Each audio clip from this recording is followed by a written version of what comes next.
Bonjour à tous, bienvenue à l'église Nouvelle Vie Dieppe en ligne. On est tellement content d'être là encore avec vous ce dimanche, même si c'est que par l'intermédiaire de l'écran. Mais vraiment, on est content d'être avec vous, content d'être ensemble. On espère vraiment que vous allez bien, que vous allez tous bien dans ces moments difficiles. On veut ce matin donner une pensée particulière à ceux qui sont plutôt fragiles dans ces moments-là. On veut penser particulièrement à nos aînés, à nos seniors, à tous les aînés de l'Église. On pense à vous, vraiment du fond du cœur, une pensée spéciale pour vous. On pense aussi aux personnes qui sont seules, parce qu'il y a des personnes qui sont seules dans ces moments, et au bout de 3 semaines seules, le temps, des fois, peut devenir vraiment long. Alors on veut vraiment avoir une pensée pour vous, une pensée pour les mamans solo aussi, qui n'ont pas de possibilité de se décharger et qui doivent assumer la tâche avec les enfants. On pense aux parents qui ont des adolescents. Ah, quelle erreur d'avoir choisi cet âge ce moment pour avoir des adolescents. Non, je plaisante. C'est une grâce, les enfants. Mais quand même, on veut vous souhaiter bon courage. Et vraiment, au nom de toute l'équipe de l'Église, on veut vous dire qu'on pense à vous, pour qui la situation n'est pas facile, même si elle n'est pas facile pour personne. Mais ce matin, je voudrais commencer avec une pensée d'encouragement. On a besoin d'encouragement dans ces moments-là. Souvent, le problème, quand ça va mal, vous savez ce qu'on fait, c'est qu'on regarde ce qui va mal. On dit « Ah, j'ai perdu ça, j'ai ça ». Et vous savez, le piège qui vient dans ces moments-là, c'est les questions d'avenir. Qu'est-ce qui va m'arriver demain? Est-ce que mon travail, je vais le retrouver? Est-ce que je vais perdre du salaire? Comment on va faire? Comment ça va se passer? Et toutes ces questions-là, elles peuvent devenir plus angoissantes que même ce qu'on vit. Ce matin, je voudrais vous encourager à penser positif, à penser bon et à penser à tout ce qu'on a aussi dans ces moments. Parce que peut-être qu'on a perdu des choses, peut-être qu'on perd des choses et certainement on va en perdre, mais peut-être qu'on va aussi en gagner. Et peut-être que d'être à la maison avec les enfants, c'est un moment de se retrouver en famille, c'est un moment de repartager. Peut-être dans ta vie spirituelle, c'est un moment de re-réfléchir, c'est un moment de passer plus de temps avec Dieu. Peut-être c'est des moments pour juste profiter et décompresser. Et il y a plein de choses qui peuvent être positives dans ce moment. Donc je vous encourage vraiment ce matin à penser positif. Même si on est enfermé à la maison, on a quand même beaucoup de positifs à en retirer. Et je voudrais vous dire que ce qu'il y a de positif, c'est que le Saint-Esprit est avec vous ce matin. Le Saint-Esprit, lui, il n'a pas besoin d'être forcément dans le bâtiment. Alors on a perdu la communion, et la communion c'est tellement beau, je pense que beaucoup d'entre nous, on réalise à quel point on aime cette communion, maintenant qu'on ne l'a plus. Des fois on ne réalisait pas qu'on aime tellement cette communion. On l'a perdue, mais on a le Saint-Esprit. Et peut-être qu'on a perdu plein de choses, mais il nous reste le pilier de notre foi ce matin. Et je voudrais vous encourager avec ce verset que l'on trouve dans la Bible, dans l'Épître aux Corinthiens, au chapitre 13. Et il parle de tout ce qu'on peut perdre. Il dit, il y a des choses qu'on perdra, il y a des choses qui sont partielles, il y a des choses qui vont disparaître, mais il y a des choses que vous ne perdrez jamais. Il y a des choses que vous ne pouvez jamais perdre, et ces 3 choses, c'est la foi, l'espérance et l'amour. Et la plus grande d'entre elles, c'est l'amour. J'ai envie de nous encourager ce matin, Église Nouvelle Vie. Ces 3 choses-là, on les a en période de confinement. On a toujours notre foi qui est à fond. On a toujours notre espoir, notre espérance. Plus que jamais, on peut découvrir ce que c'est que d'espérer en Dieu. Et on a l'amour dans notre famille, l'amour là où on est, et l'amour dans nos cœurs, l'amour qu'on peut continuellement partager. Donc je vous encourage vraiment à garder cet encouragement pour ce dimanche. Vous avez le principal pour votre vie avec le Seigneur, vous avez votre foi, vous avez l'espérance, vous avez l'amour. Soyez les bienvenus à l'église et maintenant vous allez profiter de ce Dieu qui est avec vous et qui vous propose de venir dans sa présence, peu importe la situation. Bienvenue à l'église Nouvelle Vie et je vous souhaite une excellente louange. À tout à l'heure. Bonjour à tous, bienvenue ici avec moi dans ma chambre ce matin pour ce moment de louange. Nous allons ensemble adorer notre Dieu. Sentez-vous libre de battre des mains, de chanter, de danser, de vous lever. Il n'y a personne qui vous regarde, c'est entre vous et Dieu. Nous allons prier et enchaîner quelques chants et poursuivre notre culte. Père éternel, nous te rendons gloire parce que tu es notre Dieu. Seigneur, ce matin, pour toi, il n'y a pas de distance. Nous pouvons être unis en toi. Et Seigneur, merci parce que nous gardons les yeux fixés sur toi et nous t'exprimons toute notre reconnaissance ce matin. Amen.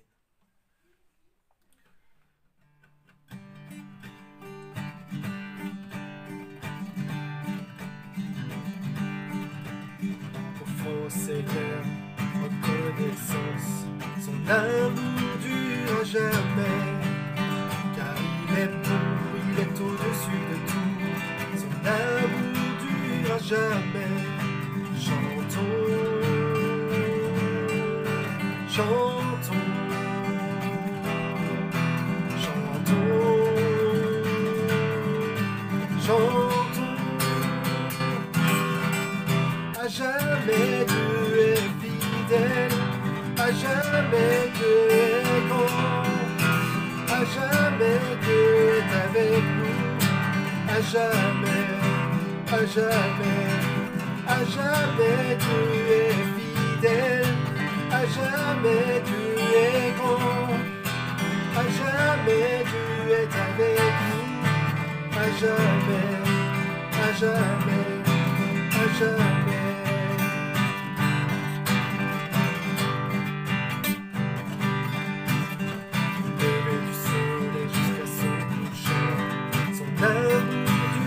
Jamais, par la grâce de Dieu, nous persévérons. Son amour durera jamais. Chantons, chantons, chantons, chantons. À jamais Dieu est fidèle, à jamais Dieu est grand. À jamais Dieu est avec nous, à jamais, à jamais, à jamais Dieu est fidèle, à jamais Dieu est grand, à jamais Dieu est avec nous, à jamais, à jamais, à jamais.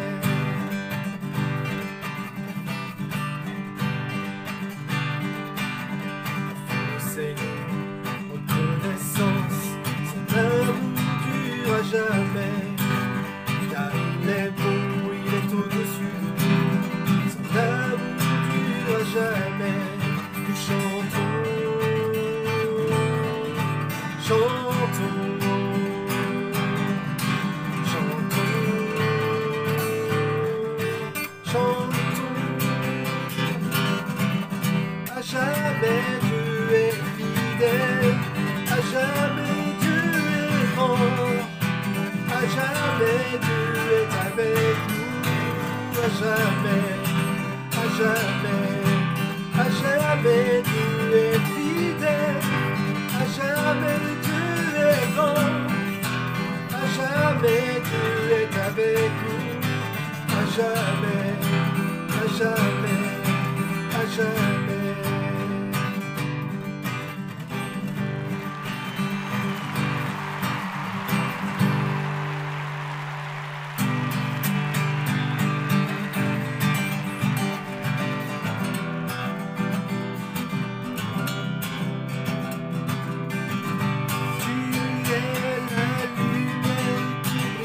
Dans le noir, oh oh oh.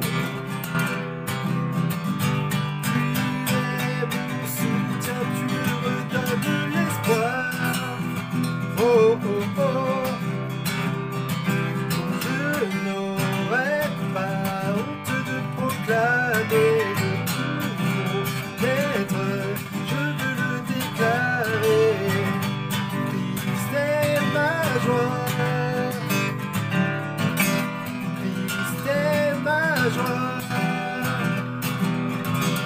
Je n'aurais pas peur de chanter, pas peur de crier, oh.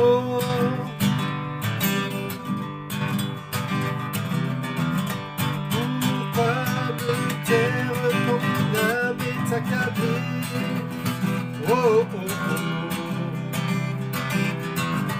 En toi j'espère que tu ne failliras jamais. Oh oh oh,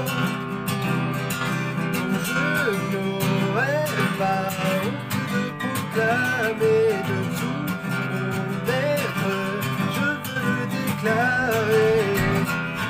Christ est ma joie, Christ est ma joie. Je n'aurais pas peur de chanter, pas peur de crier.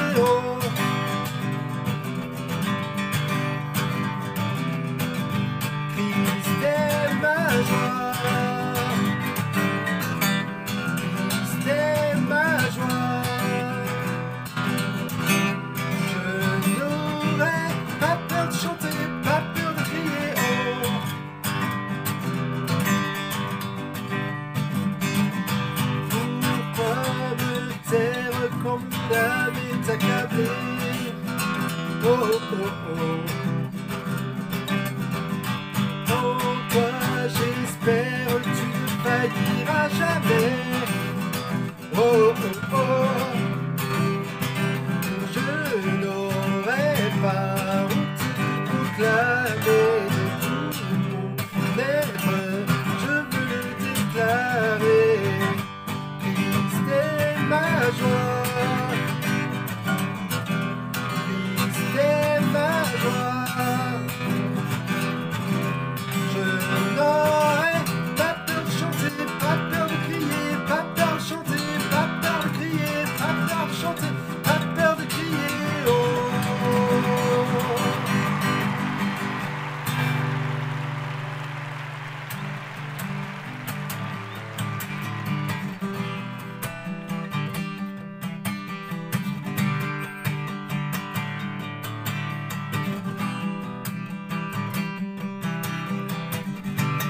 Voulons voir Jésus élevé comme un étendard sur ce pays, pour montrer à tous la vérité et le chemin vers le ciel. Voulons voir Jésus élevé comme un étendard sur ce pays, pour montrer à tous la vérité et le chemin vers le ciel. Voulons voir, voulons voir, voulons voir Jésus élevé. Voulons voir, voulons voir, voulons voir Jésus élevé. Pas à pas, allons de l'avant, peu à peu gagnons du terrain. La prière est notre puissance, les murailles s'écoulent à terre, à terre, à terre, à terre. Voulons voir Jésus élevé, comme un étendard sur ce pays, pour montrer à tous la vérité et le chemin vers le ciel. Voulons voir Jésus élevé, comme un étendard sur ce pays, pour montrer à tous la vérité et le chemin vers le ciel. Voulons voir, voulons voir, voulons voir Jésus élevé. Voulons voir, voulons voir, voulons voir Jésus élevé. Voulons voir, voulons voir, voulons voir Jésus élevé. Voulons voir, voulons voir, voulons voir Jésus élevé. Pas à pas, allons de l'avant, peu à peu gagnons du terrain. La prière, c'est notre puissance, les murailles s'écoulent à terre, à terre, à terre, à terre. Voulons voir Jésus élevé, comme un étendard sur ce pays, pour montrer à tous la vérité et le chemin vers le ciel.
brise les chaînes. J'entends les chaînes tomber. J'entends les chaînes tomber. J'entends les chaînes tomber. Tu brises les chaînes, tu brises les chaînes, tu brises les chaînes. Tu brises les chaînes, tu brises les chaînes, tu brises les chaînes.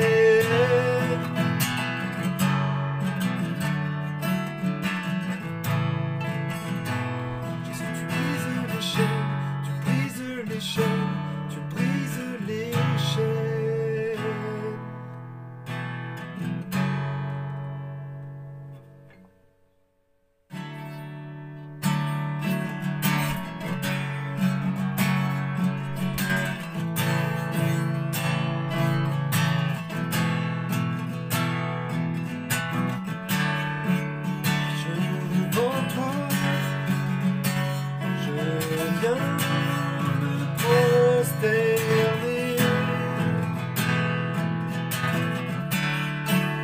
J'ai besoin de ta présence, tu es ma sécurité.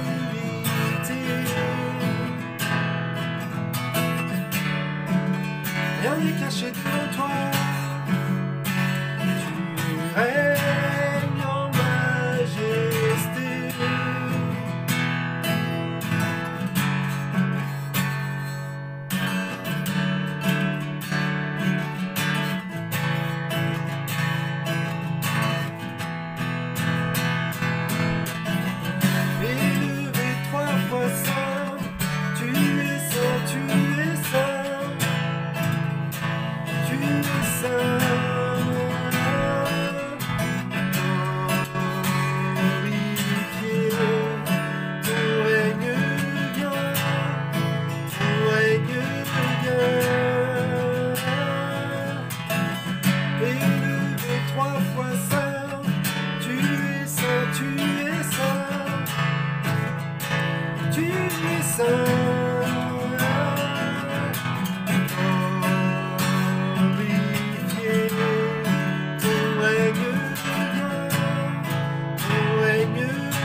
Tu es mort à la croix, tu m'as sauvé, m'as pardonné.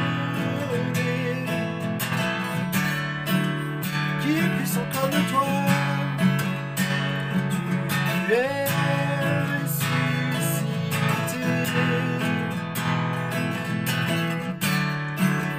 Rien n'est comparable à toi. Tu règnes jamais. Élevé 3 fois saint, tu es saint, tu es saint, tu es saint. Glorifié, ton règne vient, ton règne vient. Élevé 3 fois saint, tu es saint, tu es saint, tu es saint. Glorifié, ton règne vient, ton règne vient.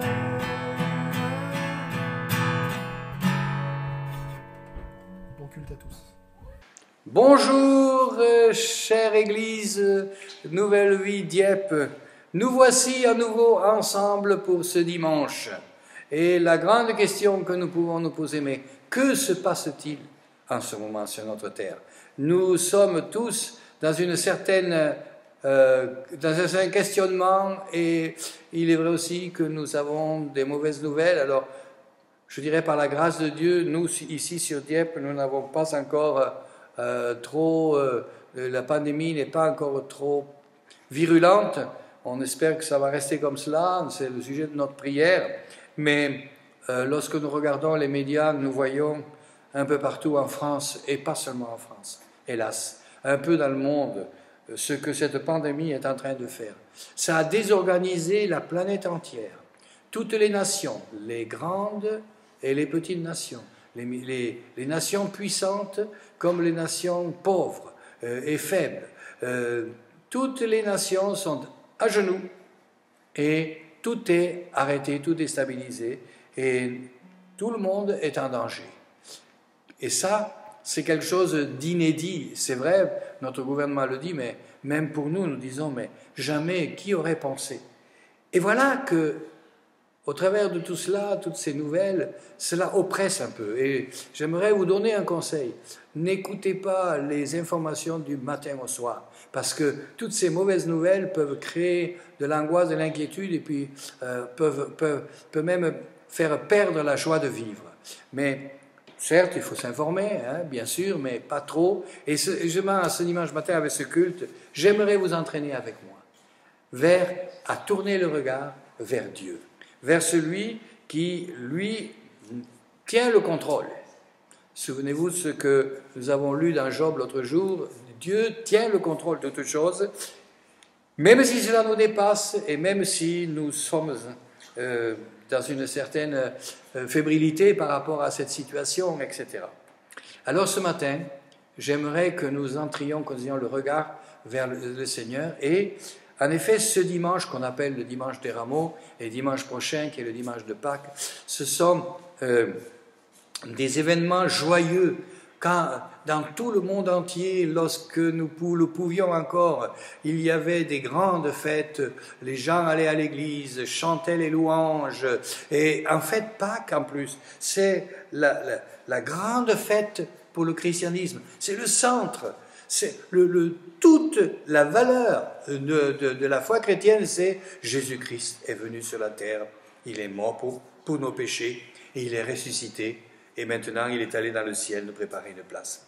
La Pâques, on appelle ça les fêtes de Pâques, dans les jours dans lesquels nous vivons.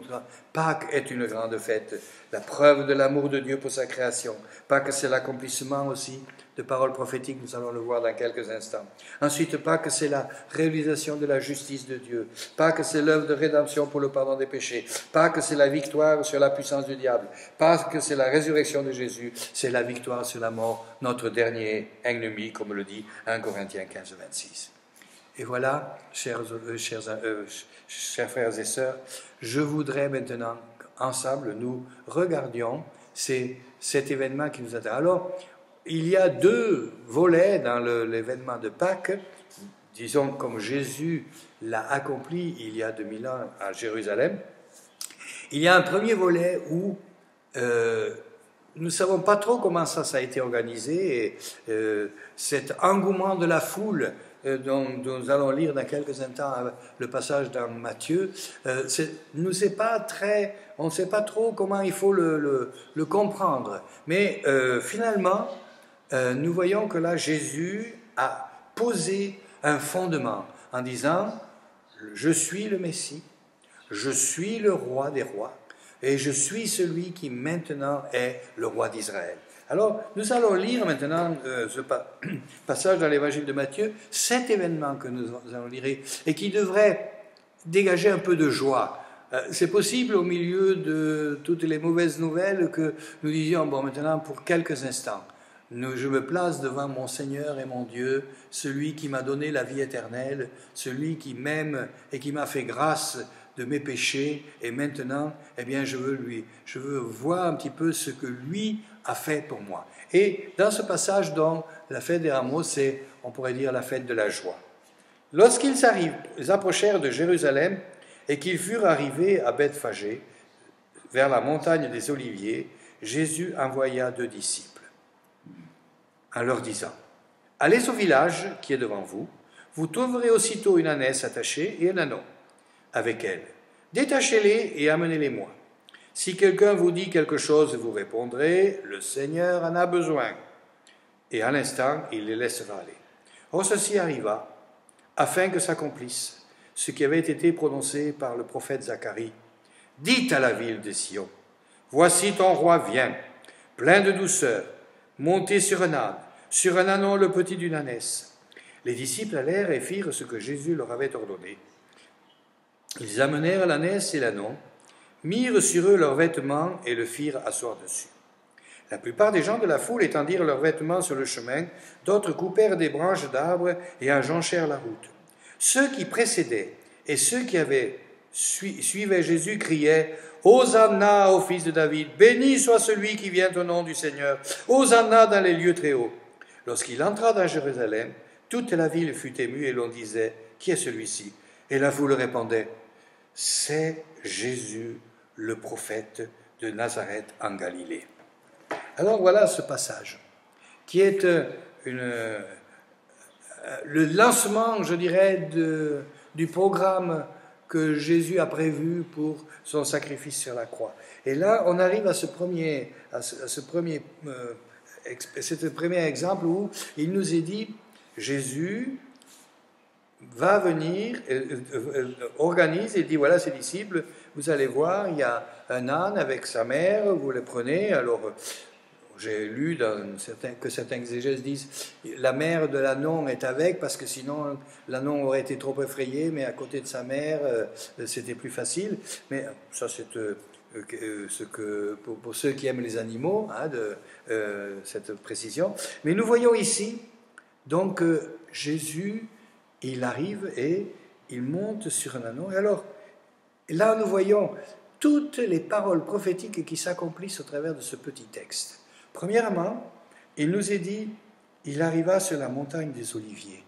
C'est l'endroit où, justement, on dit, dites à la fille de Sion. C'est dans Zacharie 9, verset 9, où justement le lieu est précisé. Sois transportée d'allégresse, fille de Sion. Pousse des cris de joie, fille de Jérusalem.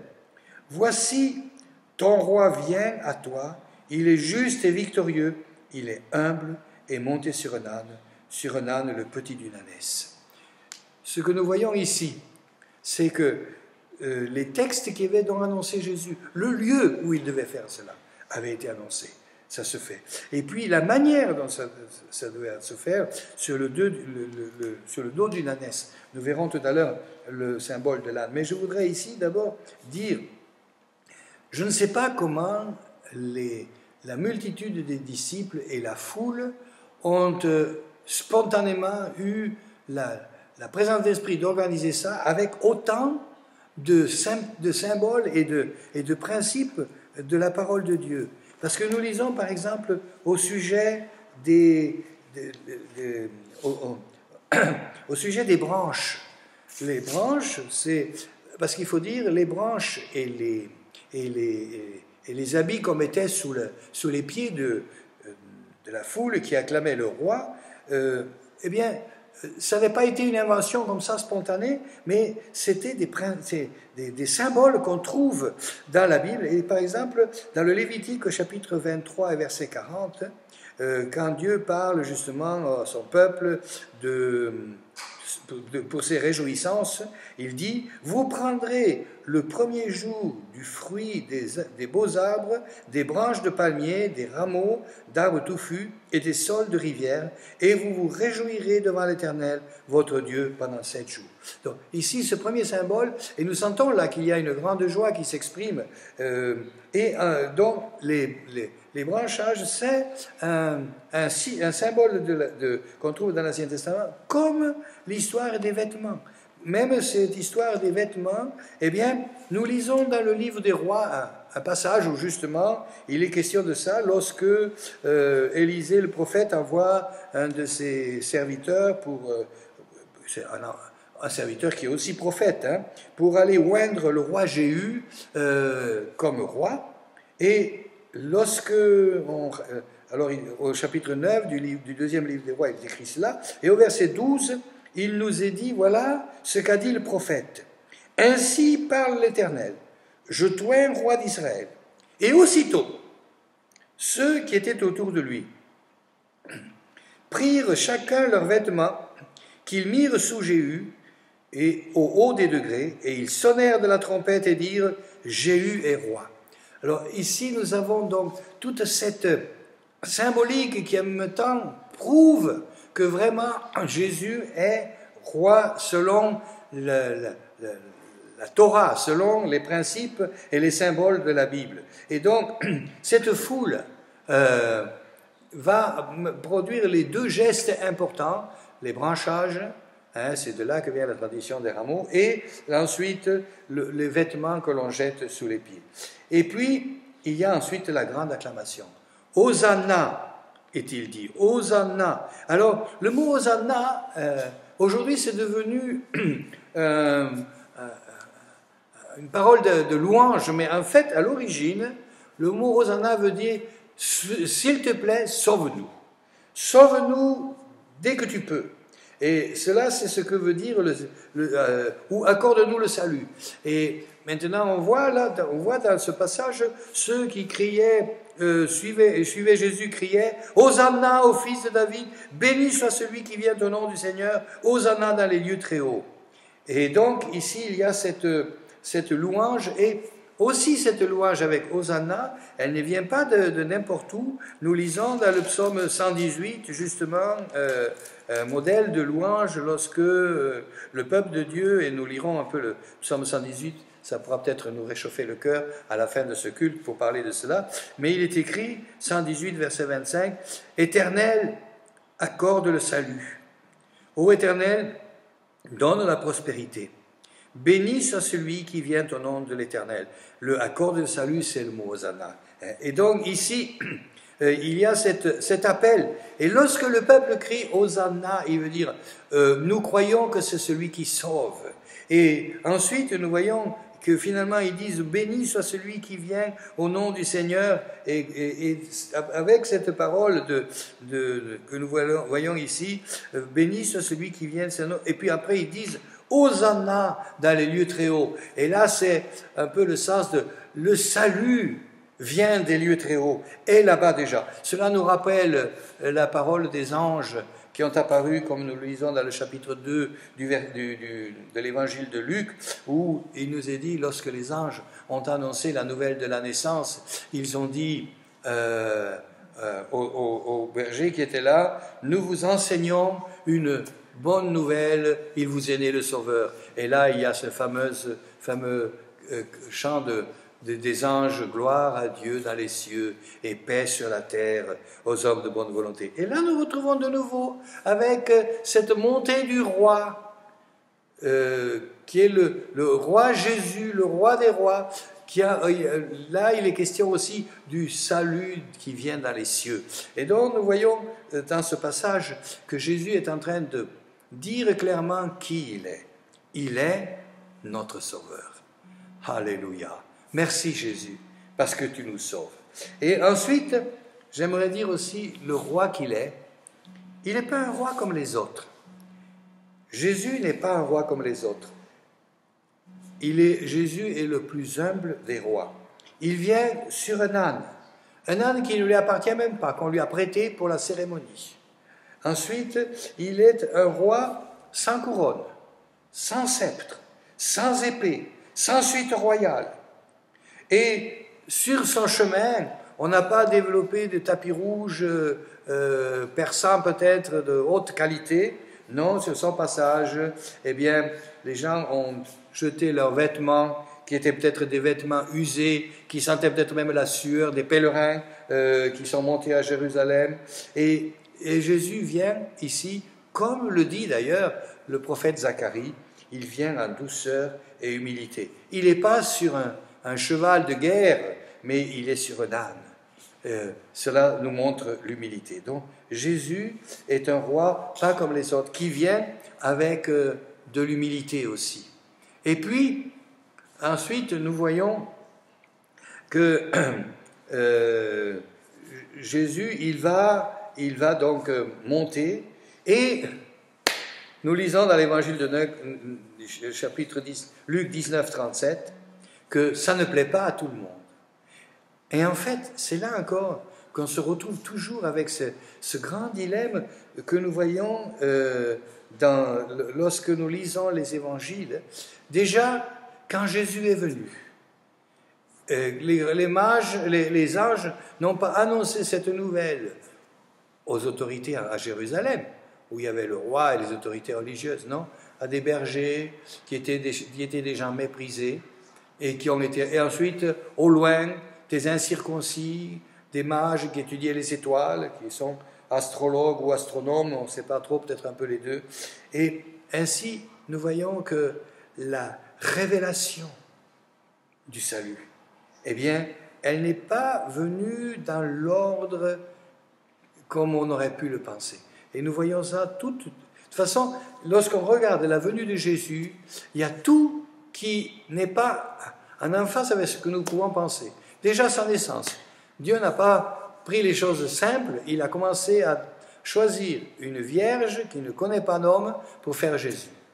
Et ensuite, nous voyons que Jésus, quand il va naître, il n'y a pas de place pour lui dans l'hôtellerie, il naît dans une étable à côté des animaux. Ensuite, entre-temps, il devra fuir parce qu'on en voudra sa vie.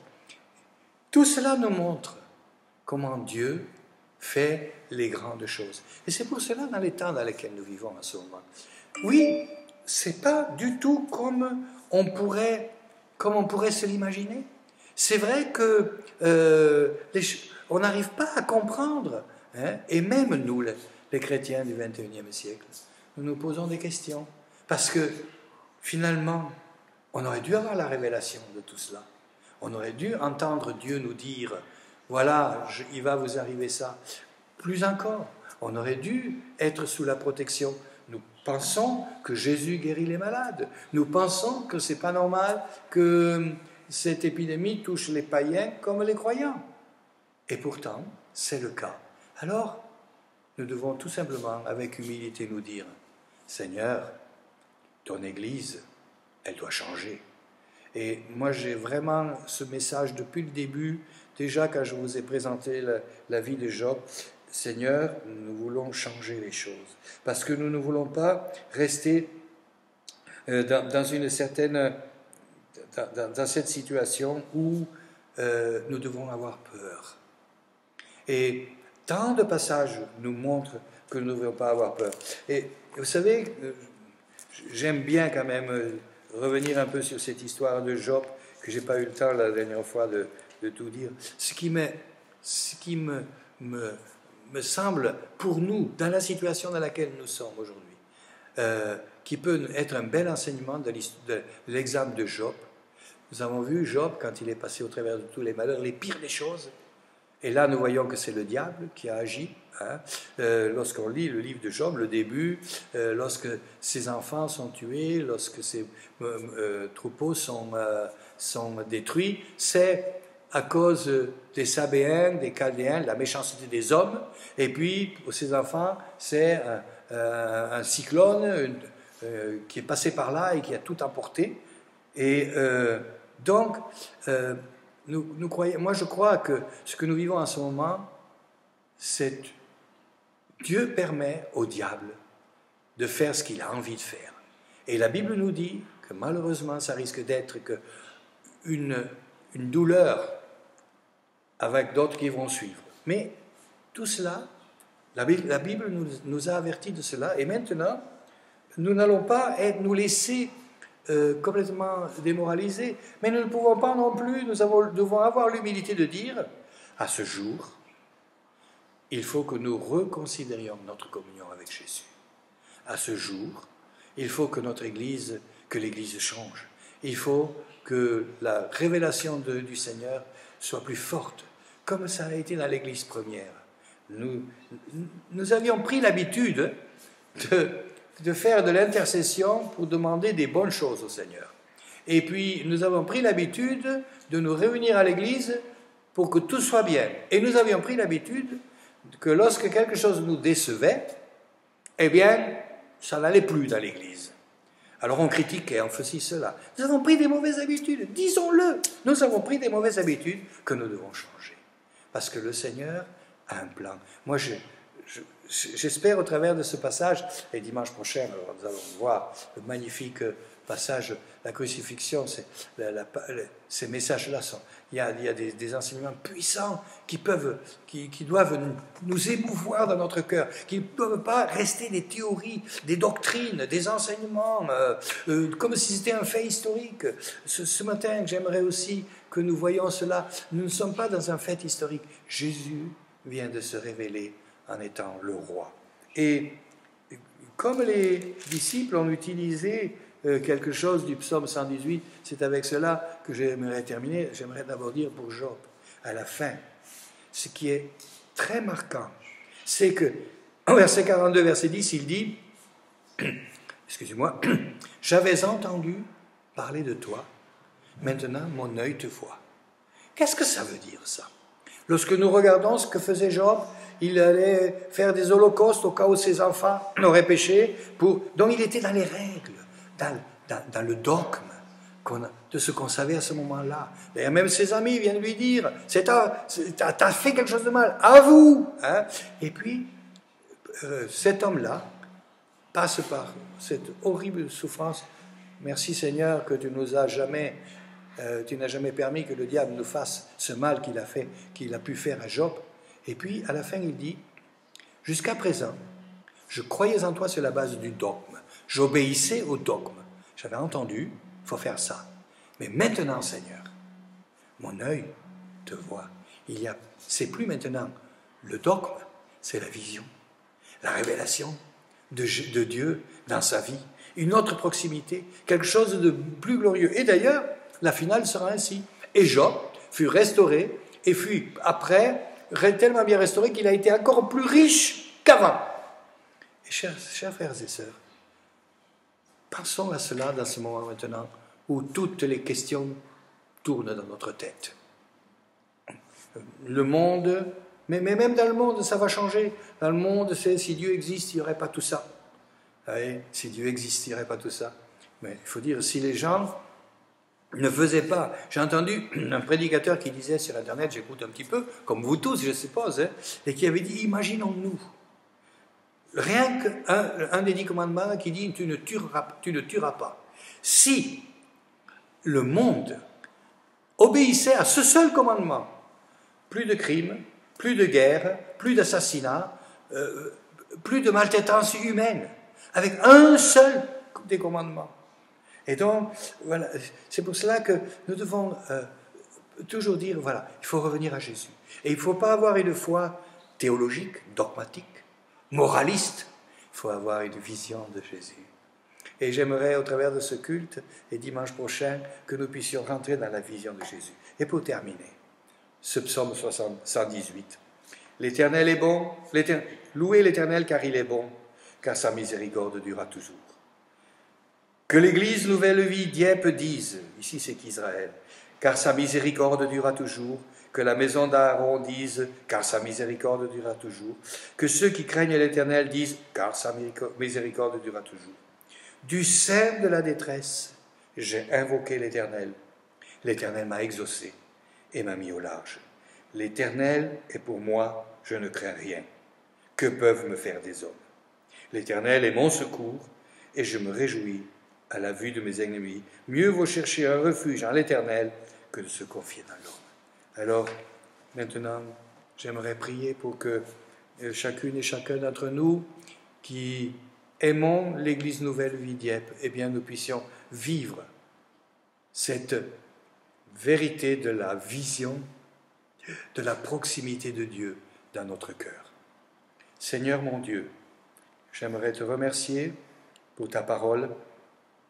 Et Seigneur, merci pour cet acte que tu as fait, où tu t'es révélé comme le roi des rois, mais un roi pas comme les autres, un roi qui sauve, un roi qui aime, et un roi qui va nous conduire vers la vie éternelle.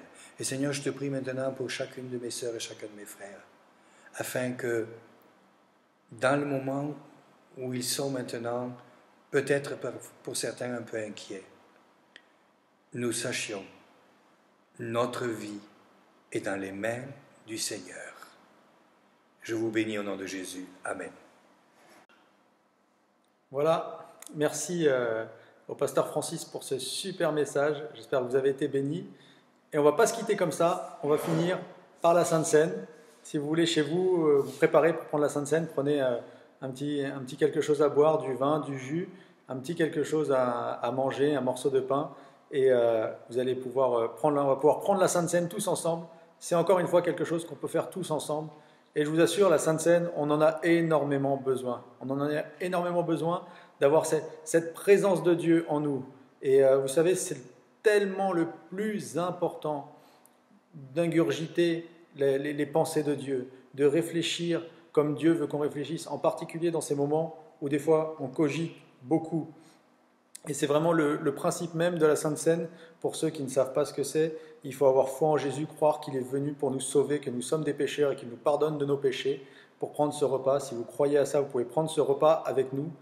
Mais le sens de la Sainte Seine est très profond, c'est prendre la présence de Dieu en moi, réfléchir, entrer les pensées divines à l'intérieur de mes pensées pour qu'elles puissent s'exprimer à l'intérieur de mon corps. Le but, ce n'est pas de juste faire un acte mystique. Et c'est tellement important de le faire, et c'est vraiment ce que Jésus a dit. Alors qu'il était au cours du repas, je lis dans l'évangile de Luc, alors qu'il était dans l'évangile de Marc, pardon, alors qu'il était au cours du repas, Jésus prit du pain. Puis, après avoir prononcé la prière de reconnaissance, il partagea un morceau de pain qu'il donna à ses disciples en disant « Prenez, ceci est mon corps ». Et ensuite, il prit une coupe et il remercia Dieu et leur donna, et ils en burent tous. C'est tellement important de comprendre que Jésus voulait qu'on prenne de sa pensée, qu'on prenne de sa personne pour que ça puisse s'exprimer. Alors, certes, c'est un symbole, mais c'est une réalité à l'intérieur de nous. À l'intérieur de nous, nous faisons rentrer ces choses. Je vais vous laisser juste méditer le temps de prendre cette synthèse avec une citation de l'auteur C.S. Lewis, où il imagine ce que diraient les démons pour essayer d'empêcher les chrétiens de rentrer dans leur prospérité divine. Et dans son livre, il se met dans la position d'un démon qui voudrait faire tous les empêchements, chercher toutes les stratégies pour empêcher le chrétien de développer sa foi, d'être une lumière dans le monde. Et regardez ce qu'il dit dans son livre Tactique du diable, il dit « C'est amusant comme le commun des mortels s'imagine que nous sommes affairés à leur mettre des idées dans la tête, alors que c'est en empêchant certaines pensées d'y pénétrer que nous faisons le mieux notre travail. » Vous savez, souvent on se bat, on dit « Ah, je veux chasser ça de ma tête, je veux chasser ça de ma tête », mais des fois, c'est pas des choses faut pas s'inquiéter de ça, il faut plus s'inquiéter de qu'est-ce que je fais rentrer dans ma tête, qu'est-ce que je pense en ce moment, est-ce que cette pensée-là vient de Dieu, est-ce que cette angoisse-là, elle vient de Dieu, une angoisse ne vient pas de Dieu, mais est-ce que ce que je suis en train de, mes directions, mes pensées, où elles vont, mes peurs, est-ce que Dieu veut ça pour moi? Et c'est vraiment le moment pendant cette Sainte Seine de dire Seigneur, je veux prendre ta présence en moi, je veux prendre tes pensées en moi, et je veux que ça perdure dans la semaine, parce que ce n'est pas juste pour là, c'est pour que vous passiez une meilleure semaine, une excellente semaine, et une communion avec Dieu au quotidien, chaque jour. Alors nous allons prendre la Sainte Seine ensemble.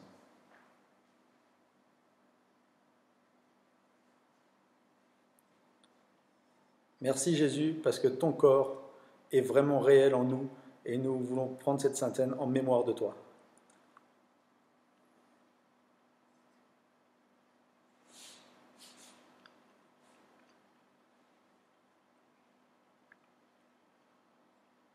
Et merci parce que ton sang a coulé pour nous racheter de tous nos péchés et ainsi nous mettre sous ta grâce.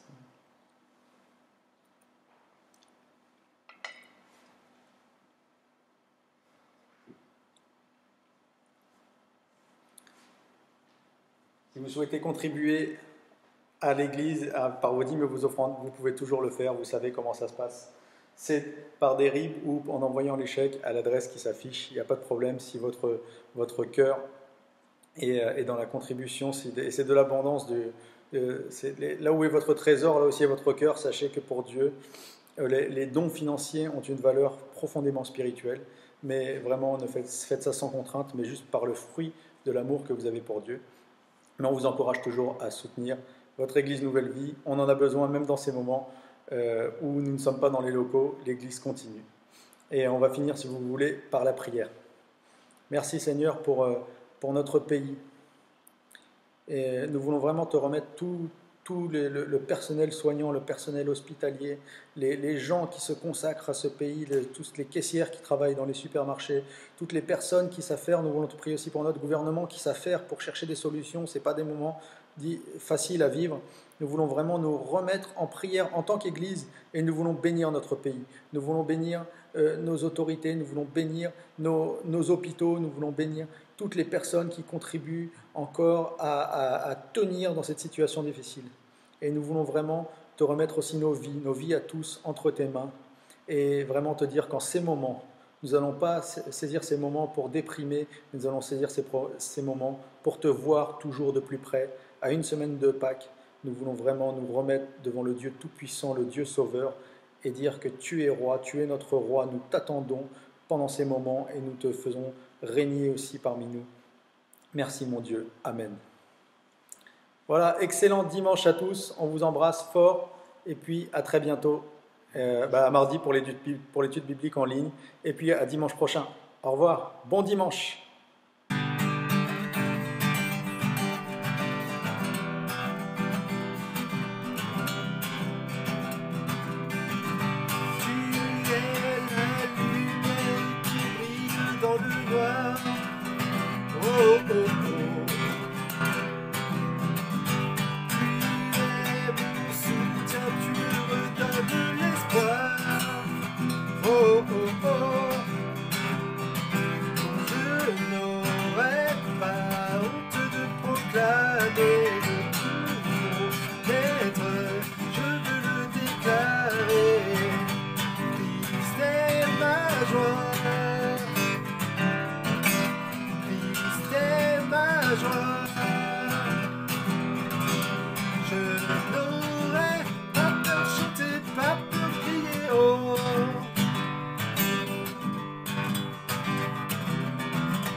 En toi j'espère, tu ne failliras jamais.